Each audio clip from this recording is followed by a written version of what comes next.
Before I died, my wife told me that all these years, the one she truly loved was my brother. The reason? My brother had donated a kidney to her. So after being reborn, I avoided my wife like the plague and married the pretentious coquette she had mentioned in my previous life. Filled with regret, she knelt before me, begging for forgiveness. I chuckled softly and said, "I won't be donating a kidney to you this time." When I opened my eyes, I found myself reborn in my second year of university. I hadn't even gathered my thoughts when my phone buzzed with a message from Elise. "After school tonight, can you help me get David to go see a movie?" I frowned. Elise was my wife in my previous life, and I had always believed we shared years of love as a married couple. But just before I died, she told me that the one she had truly loved all along was my brother. "I can't. I have things to do. Figure out yourself," I replied. I had no desire to get involved with her anymore. Since fate had granted me a second chance, this time I would live for myself. Once I calmed down, I looked around the classroom. Most faces were unfamiliar, except for Emily, who sat beside me in my previous life. I remember that on the first day of school, I had helped Emily fend off two guys who were bothering her and also carried her luggage to the dorm. Since then, we had a good relationship. She was a sweet girl, being in the same class. She often brought me breakfast, saved me a seat, and sometimes invited me to study together in the library. But Elise had always disliked Emily. She often told me Emily was a pretentious coquette who only acted sweet, urging me to stay away from her. And in my last life, because I liked Elise, I listened. After ignoring Emily's invitations to the library a few times, she eventually stopped contacting me. "Emily, how about I treat you to dinner tonight?" I asked, feeling a little guilty. She had always been kind, a genuinely good girl. "Huh?" She blinked, stunned, her mouth slightly open. "Really? Why the sudden invitation?" I smiled. "No particular reason. I'm just in a good mood and felt like celebrating." "Okay," she agreed, her face lighting up with happiness, her cheeks turning slightly pink. That evening, I took Emily to a Japanese restaurant near campus. While we ate, she asked, "Gabriel, are you planning to take the graduate school entrance exam?" In my previous life, I had given up on graduate school for Elise, and it had been one of my biggest regrets. So without hesitation, I answered, "Yes, I want to get into Shanghai University." Emily's eyes sparkled with surprise. "Me too. I want to go to Shanghai University as well. We can prepare together and keep each other on track." "Sounds great," I replied, genuinely excited. At that moment, Elise and my brother walked into the restaurant. When Elise saw me with Emily, she frowned sharply and marched straight toward us. "Gabriel, is this what you meant by having plans?" "Your plan was to have dinner with her?" she snapped. When I used to like Elise, everything about her seemed charming, even her somewhat spoiled nature. I once thought her temper was cute, but now that I no longer liked her, her aggressive tone only irritated me. "So what if it is?" I shot back. "Weren't you planning to go watch a movie with my brother? I'm not interfering with your plans. Why can't I have dinner with a friend?" Elise stared at me wide-eyed, unable to believe I would talk to her like that. I didn't care. I grabbed Emily's hand and walked out. We had already finished eating. "Brother, Emily and I are heading out now." As soon as we stepped outside, my brother chased after us. "Gabe," he said anxiously, "why did you talk to Elise like that? Don't you like her? Go make things right." My brother had always been gentle, always trying to bring Elise and me together. "Brother," I said, looking him in the eye, "Elise has always liked you. Besides, I don't like her anymore." I pulled Emily forward. "I like Emily now, so I'm not getting involved with Elise anymore." "Gabe," my brother started, but before he could continue, Elise stormed out. She lifted her chin, clearly expecting an apology. I ignored her and headed back to school with Emily. Along the way, Emily kept her head lowered, silent.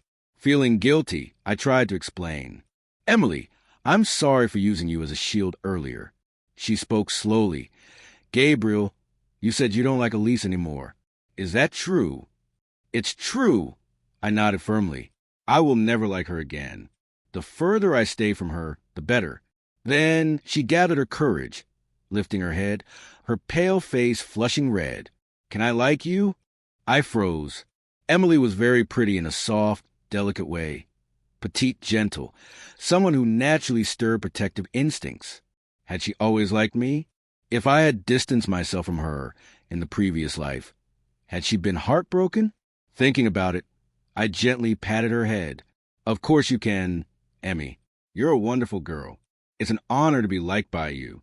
But, I added seriously, I still need time to sort out my feelings. Can you wait for me? Yes. She nodded eagerly, then shyly lowered her head again. She was simply too adorable. I didn't expect, however, that a week later Elise would suddenly come find me, her expression completely different. She anxiously dragged me out of class. Gabriel, come out. We need to talk. The classroom was full of people watching us, so I stepped outside. What do you want? I asked flatly. I need to talk to you. She seemed unable to form the words. If you have nothing important to say, I'm going back. Don't come to my classroom anymore. It's inappropriate. I turned to leave. Gabriel. Elise called out, Do you want to be with me? Huh. I thought I misheard. What did she just say? Seeing my confusion, she repeated. You've always liked me, haven't you? Let's be together. I had no idea what was going through her mind, but I answered coldly. Yes, I liked you before, but I don't anymore. Haven't you always liked my brother? Why are you coming to me instead of him?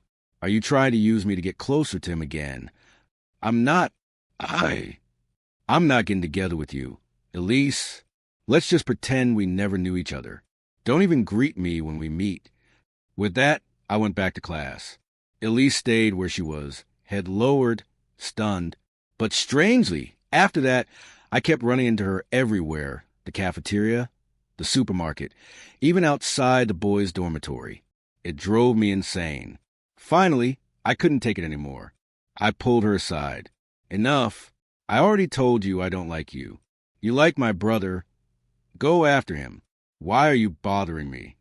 Gabriel, Elise said, eyes filled with something unreadable. Did you come back too? What? Could Elise have been reborn as well? I was shocked, but kept a calm face. I don't know what you're talking about. Just stay away from me. Hearing that I didn't admit anything, Elise visibly relaxed. Oh, right. I suddenly remembered. I'm not paying your rent anymore. If you want to keep living there, pay for it yourself. Shortly after we started college, Elise told me she didn't get along with her roommates, claiming they excluded her. So I spent 1,500 yuan every month to rent a studio apartment for her off-campus. My family wasn't poor, but I only got 3,000 yuan a month for living expenses, and more than half went to her. Sometimes I even had to ask my parents for extra money. Elise froze. I knew she only got 1,800 yuan a month from her parents, enough to live, but definitely not enough for rent. Gabriel, how can you treat me like this? She snapped. And why shouldn't I? I replied, irritated. Before, when I liked you, I spent money on you even though you didn't care. But now that I don't like you, I don't want to spend a single cent, understand? Elise's eyes filled with tears. After struggling to hold them back, she burst out angrily. Gabriel, you'll regret treating me this way. Regret? I would never regret it. In my previous life, after marriage, I handled all the housework and paid for everything. But when I got sick because I only had one kidney, Elise never visited me. Not even once. When I was dying, she told me she had always loved my brother. She could have kept that to herself. Instead, she let me die knowing my decades of devotion were meaningless. I didn't even die peacefully. Maybe she hated that I tied her to a loveless marriage for years. Hated me so much she didn't even want to let me die in peace. How ironic. In my last life, no matter how well I treated her, the best I ever got were cold looks or commands spoken with superiority.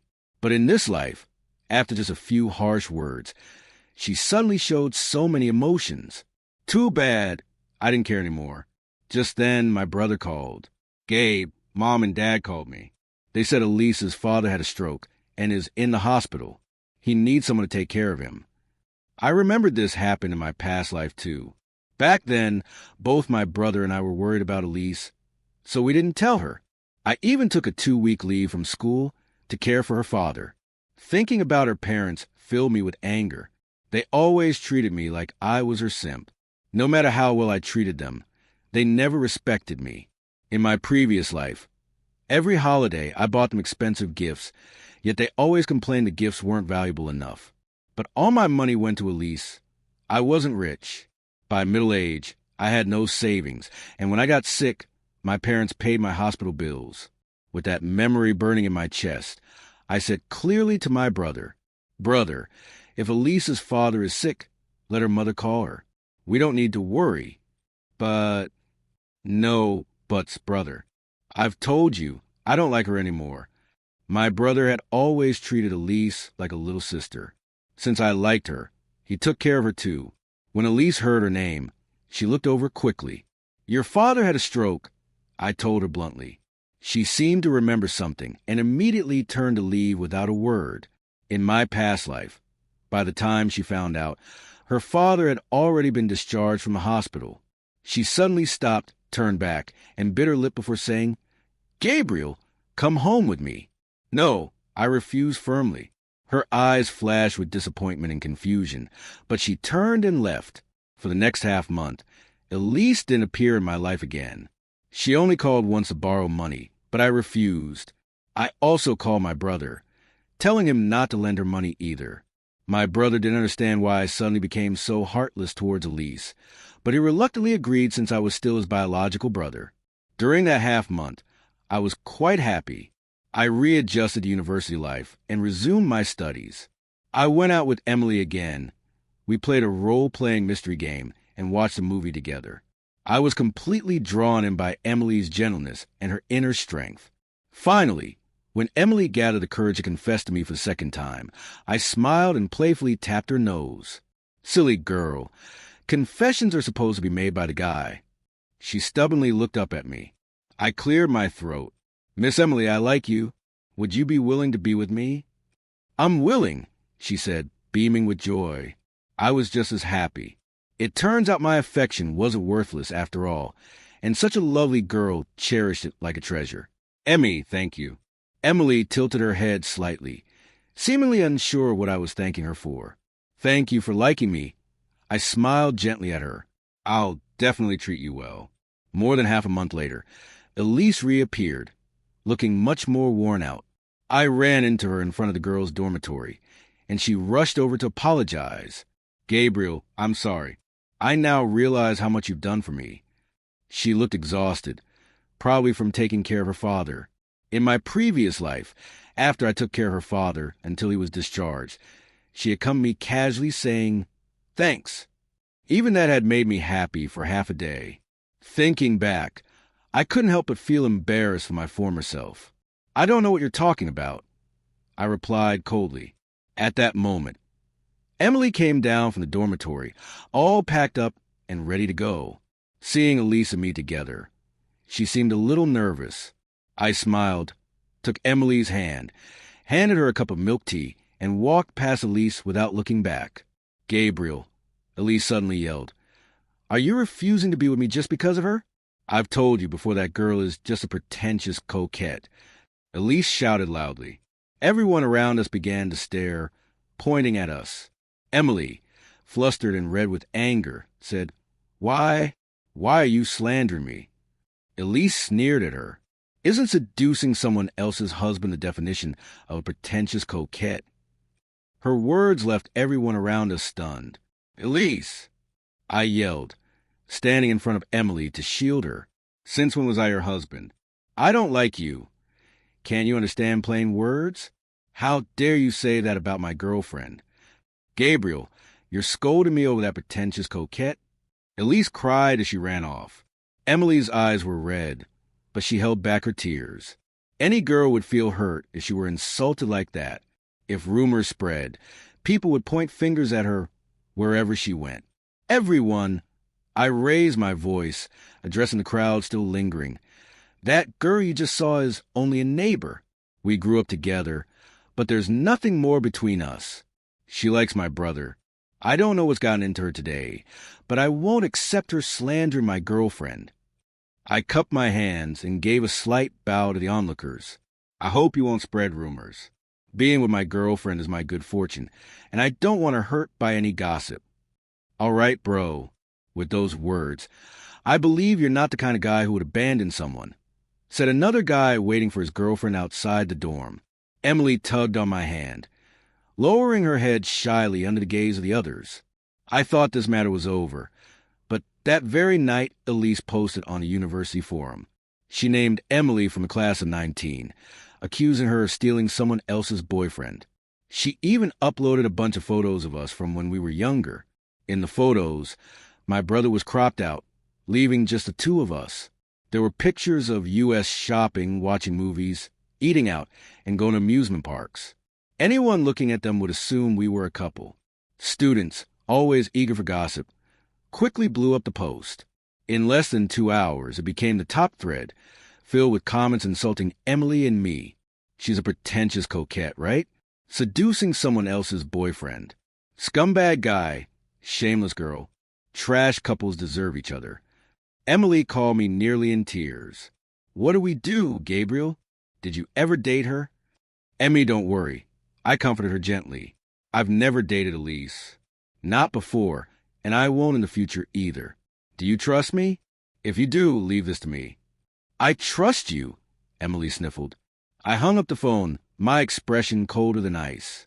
Elise, I didn't want to have anything to do with you after being reborn. I was willing to let the past stay in the past. But since you keep provoking me and using such dirty tricks, don't blame me for being ruthless. I told Emily to stay indoors for a couple of days and silently waited for the situation to escalate. Once the post had gained enough attention and comments, I took screenshots and saved them. Then I compiled all the original photos and edited a detailed account of my history with Elise from childhood. I even included screenshots of messages I had sent her that she barely responded to. I packed everything up and posted my own thread. Due to the popularity of Elise's post, mine quickly gained attention as well. Wow! The tables have turned, folks. So there was another person in the pictures. It's clear that this Elise girl was much closer to the other guy. She cropped him out and posted these pictures? That's so manipulative. When someone likes you, you ignore them, but when they move on you smear their new partner? Princess of the dating world loves keeping people hanging. This is scary, classic competitive female behavior. I apologize to Miss Emily. Yesterday I spoke too harshly. I'm sorry. Sorry. Add me to the apology list.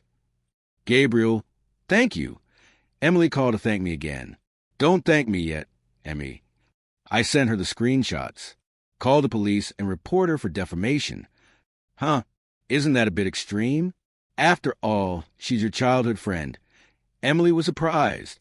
Emmy, I said seriously, I won't let her hurt you like this. Okay.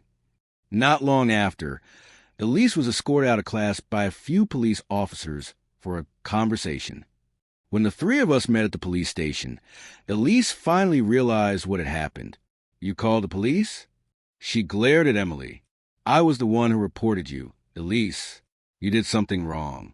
Do you really expect no one to fight back? I said sarcastically. Gabriel, you've changed, she mumbled. Miss Elise, the officer interrupted. Based on the evidence we received, you are charged with defamation and causing social harm. Therefore, you will face the following penalties. You are required to pay Miss Emily 800 yuan for emotional damages, a fine of 500 yuan, and you'll be administratively detained for 3 days. When Elise heard she would be detained, her face turned pale. She pleaded with the officers. I know I did wrong, but can you not detain me? I'm still a student, and detention will go on my record. If you and the victim can reach a reconciliation through mediation, the detention can be waived, the officer replied. Elise turned to me with pleading eyes. Gabriel, you can't do this to me. I remained expressionless. You didn't hurt me, so talking to me is pointless. After hesitating for a long while, Elise gritted her teeth and finally apologized to Emily. Emily, I'm sorry for what I did. Could you forgive me? I promise it won't happen again. Following my earlier instructions, Emily refused mediation. "You!" Elise's anger flared. "I need to make a call," she told the officer. Making a phone call was a reasonable request, so the police had no reason to deny her. A few minutes later, my dad called me. I picked up with satisfaction. "Hello, Dad. What's up?" "What's up? Why are you at the police station with Elise?" "Dad, you don't know what Elise did. She spread rumors about my girlfriend at school, accusing me of cheating. Now everyone at school knows, and I can't even hold my head up anymore." I exaggerated the situation. "When did you get a girlfriend?" "Never mind. We'll talk about that later. Did things really get that bad?" "Yeah, my girlfriend, and I don't even dare to leave the dorm." "That girl," my dad grew angrier as he listened. "Fine. Sort it out quickly." Obi called me. "We can't let Elise get detained by the police, but we'll cut ties with her family from now on." That was exactly what I wanted to hear. From the moment Elise started this mess, I knew my family had to distance itself from hers. But I couldn't be the one to say it. It had to come from the older generation. In the end, I agreed to mediate, but demanded that Elise pay Emily 5,000 yuan in compensation and issue a public apology on the school forum and all her personal social media platforms. Elise's face turned ashen, but she agreed. As we were leaving, Elise grabbed my sleeve, asking to talk privately. I reassured Emily and followed her. "Gabriel," Elise started, "I know you're only with her to get back at me, but this time I'm really upset. Break up with her now, and I'll agree to be with you. Stop playing games." "Didn't you always like my brother?" I was puzzled. If Elise had also been reborn, shouldn't she be trying to get with my brother instead of clinging to me? I, she stammered before raising her head abruptly. "No. How do you know I like your brother? I've never told you explicitly before unless—" Elise's eyes narrowed as she stepped closer. "Unless you were also reborn. Is that it?" Before I could respond, Elise muttered to herself, "Yes, you must have been reborn too. Otherwise, you wouldn't be acting so differently from the last time." "Then that means—" Her face suddenly turned pale as a realization hit her. "That means what I said?" "Yes, I was reborn and much earlier than you," I replied with a mocking smile. "I remember every word you said before I died." She staggered backward, tried to explain. "Gabriel, I didn't mean to. So, I won't cling to you anymore. And don't bother clinging to me either.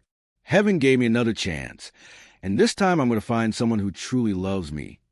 I looked at her deeply and added, "If you truly like my brother, go after him. I won't stop you. Rest assured."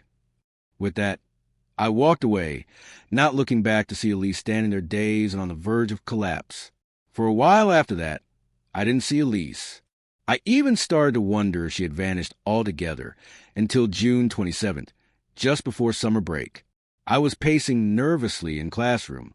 Tomorrow, June 28th, was the day my brother had died in a car accident in the previous life. I clenched my fists. This time, I wouldn't let it happen. At midnight on June 28th, I knocked on my brother's dormitory door. He was a teacher at a nearby university, so he lived close by. "Gabe, what are you doing here so late?" "Brother, don't ask why. I'm spending the whole day with you today." In the previous life, he had died in a car accident off campus, so I kept an eye on him all day, making sure he didn't leave the university. Finally, by 3 p.m., I breathed a sigh of relief. The time of the accident in the previous life had passed, and it seemed like I had averted the tragedy. Just as I relaxed my guard, a tricycle suddenly came speeding around the corner, heading straight for my brother. There was no time to dodge. My mind went blank. Could fate really not be changed? Gritting my teeth, I quickly turned and lunged forward, kicking off the ground to push my brother out of the way.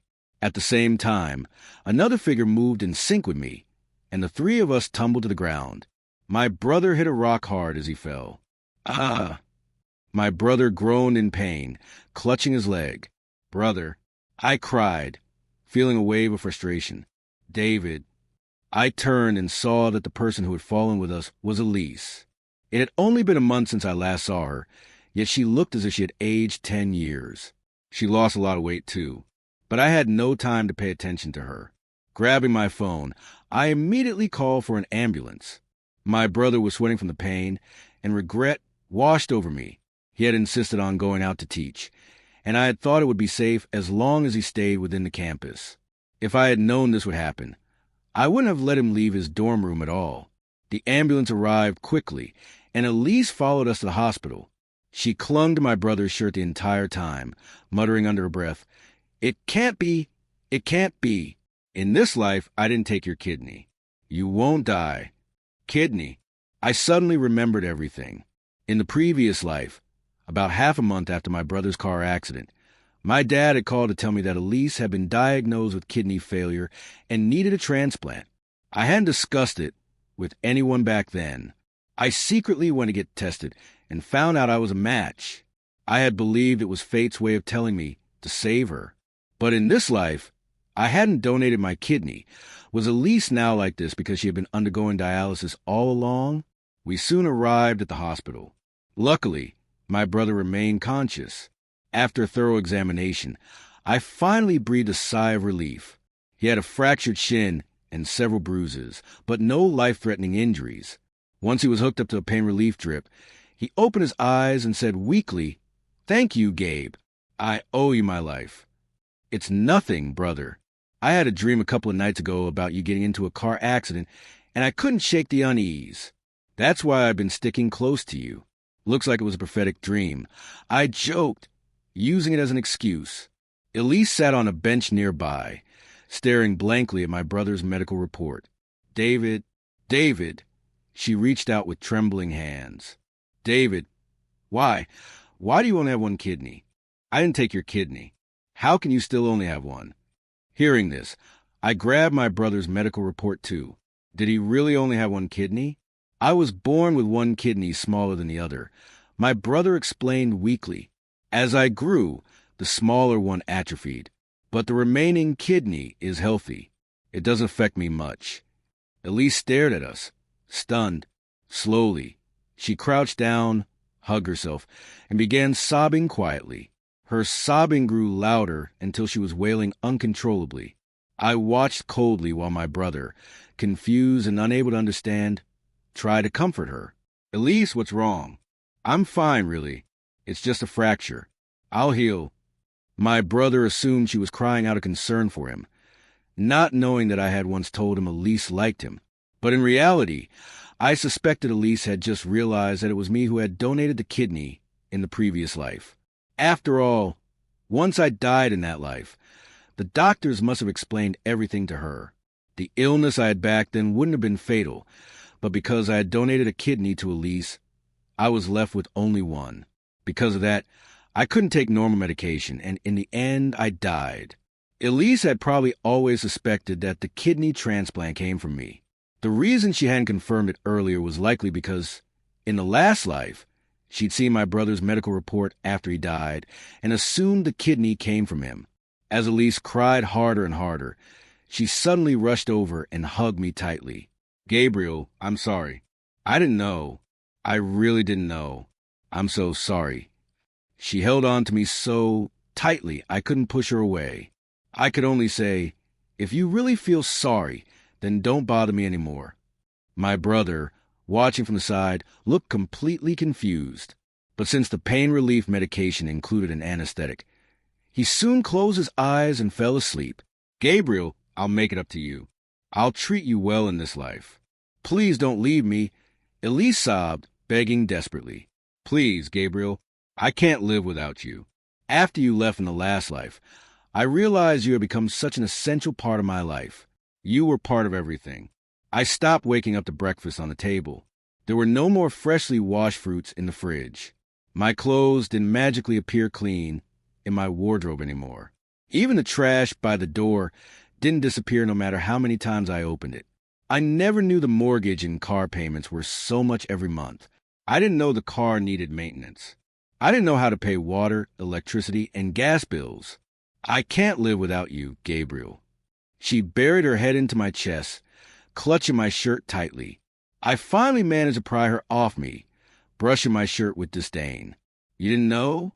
There's a lot you didn't know. You never put any thought into me. You just saw me as some fool who gave you free money and did all the work. My brother is resting. Leave and stop disturbing him. I said coldly. My brother is resting. Leave and stop disturbing him. I said coldly. When she refused to move, I grabbed her arm, dragged her out of the room, and shut the door behind her. I didn't hear her footsteps leave until a long time later. I stayed with my brother for 2 days. Soon after, my parents rushed over. His leg fracture was serious and required surgery. So for the next couple weeks, my parents and I took turns caring for him. During that time, Emily visited a few times with flowers and homemade bone broth. My parents and my brother really liked her. She was a complete opposite of Elise. Elise had always been bright, flamboyant, bold, and provocatively dressed, while Emily had a gentle beauty and always dressed modestly.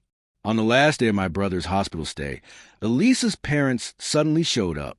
I was pushing my brother in a wheelchair when they rushed over and knelt in front of me. "Gabriel, please save Elise," they cried, even kowtowing. My parents were shocked and quickly helped them up. "What are you doing? Oh, bye. Why are you and your wife acting like this?" My dad asked, holding Elise's father to stop him from kneeling again. Elise's mother broke down. Elise has end-stage acute kidney failure. She's not going to make it." "What?" My dad was stunned. "How did it get this bad? If there's anything we can do to help, we will." My head throbbed. I knew my dad's soft heart would melt the moment he heard this. He would forget all the past grievances. "Oh, gee," Elise said Gabe's tissue type matches hers. Could Gabe donate a kidney to Elise?" her father pleaded. "What?" My dad was dumbfounded. How could Gabe and Elise be a match? "Gabe, did you get tested?" I let out a cold laugh. Elise had pretended to be remorseful a few days ago, but now she'd sent her parents to ask for my kidney. Clearly, she feared I wouldn't willingly donate it like I had in the past. "I didn't get tested," I said casually, "but I do know that my tissue type matches Elise's." But I continued with a smirk. "I'm not willing to give Elise a kidney." Elise's father became agitated. "Gabe, you can't be so selfish. You'd only lose a kidney, but Elise will lose her life." I gave him an indifferent look. What does her life have to do with me? I didn't make her sick. Elise's mother grew desperate and grabbed my arm. "Gabe, I know you've always liked our Elise. If you donate a kidney, I'll make sure she marries you." "Marry me?" I sneered. "Does that mean you'll also be asking for a house, a car, and a 400,000 yuan dowry?" Elise's mother hesitated. "Well, those are the basics for marriage, right? Elise isn't healthy now and will need money for her care. Asking for more isn't unreasonable, right?" "What?" My mother exploded. "You want my son's kidney, a house, a car, and money? How shameless can you be? Get out. My son won't be donating anything, and he certainly won't marry a sickly girl." I felt a sudden surge of gratitude toward my mother. In the previous life, after I secretly donated my kidney, my parents had rushed to the hospital. They had just lost their eldest son, and now their younger son had sacrificed a kidney. It had crushed them. In that life, I had hurt my parents the most. Elise's father tried again. "Gabriel, letting you donate a kidney is doing you a favor. You followed Elise like a stray dog your whole life. Don't think we didn't know. You should feel honored that she'll live with your kidney." Hearing this, my dad finally lost all patience. "Bai Chun, if you don't know how to speak, then shut your mouth. After all these years, I never thought you saw Gabe this way. I've had enough of you and your family. Dad, Mom, let's not waste time on them. Let's go," I said, pushing my brother away without looking back. "No, you can't leave. What about Elise?" Her mother lunged forward and grabbed my leg. "You have to give her your kidney." "Let go," I warned coldly. "If you don't, I'll call the police." Don't blame me for not being polite. Hearing the word police, she froze. I pulled my leg free and left without another glance. After the summer break, Emily and I were about to start our 3rd year of university and needed internships. We found companies close to each other and rented an apartment together. Our days were filled with work and preparing for our graduate entrance exams. In this life, I had no intention of returning to my hometown. I was determined to stay in the big city and make up for my regrets. Emily and I supported each other, quizzing and testing one another as we studied. About 5 months later, Elise appeared again. This time, she knelt outside my office building and refused to leave, attracting a crowd. When she saw me coming out after work, a faint spark lit her eyes. Gabriel, she tried to stand but collapsed from kneeling too long. Her palms were scraped and bleeding, covered in dirt. Even so, she stood up again and walked toward me. It had been months since I last saw her. The once radiant and glamorous Elise was now skin and bones. Her face was sallow, her hair tied messily like dry straw, her lips pale with no color. "Gabriel, save me," she begged, reaching toward me with trembling hands. "I won't bother you and Emily anymore. Look, I've stayed away all these months, haven't I? I'm really dying. Please save me." The proud eyes that once never spared me a second glance were now filled with desperation, clinging to me like a drowning person grasping at the surface. I stopped a short distance from her. "Elise, why would I sacrifice my life for yours?" "No," she shook her head frantically. If we're careful this time, you won't get sick again. You won't die." Her voice grew weaker. Even she didn't seem to believe it herself. But she repeated it anyway, as if forcing the words to become true. "You won't die, you won't die." I burst into laughter, tears forming at the corners of my eyes. After a long moment, I wiped them away and looked at her. "Don't waste your time on me. It's impossible. You should look for another kidney donor. Maybe you'll survive that way." I walked past her without hesitation. Seeing her in such a pitiful state did bring a strange sense of satisfaction, but she had already received her punishment. I would not seek further revenge. In September 2021, I heard that Elise's parents finally found a kidney donor.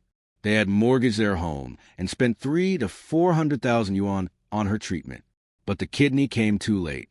While it saved her life, her other organs had already suffered severe damage, and her life expectancy was likely short. I stopped paying attention and focused on preparing for the exams with Emily. In October, we exchanged a knowing smile as we walked into the exam hall. Afterwards, we didn't ask each other how we did. Instead, we took time off work and went on an exhilarating trip. Hand in hand, we stood by the sea, climbed mountains, wandered through towering forests, and crossed endless grasslands.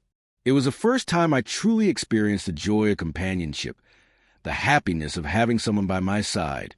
In the end, we entered Faxasai Temple together, knelt before Buddha, and sincerely prayed for good results, for our parents' health, for a bright future, and for our lasting bond. Gratitude.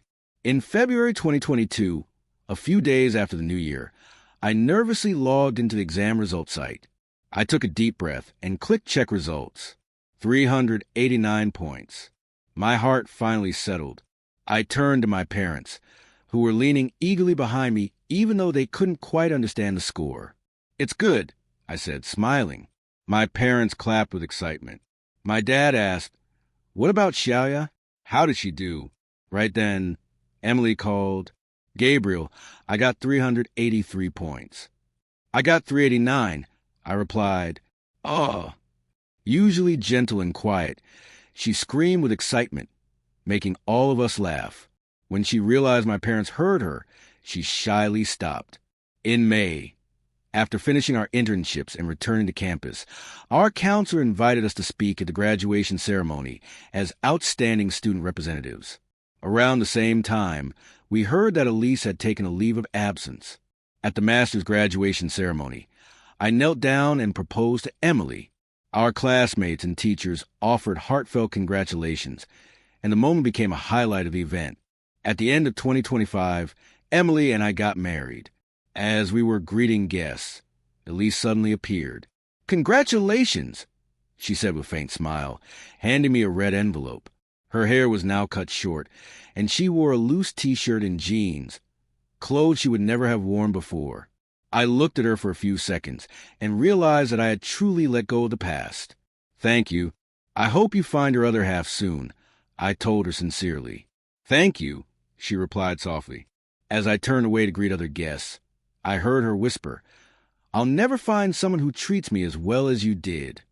At the wedding, I turned my back for a moment, and Emily, lifting her long wedding dress so she wouldn't trip, walked up behind me and patted my shoulder.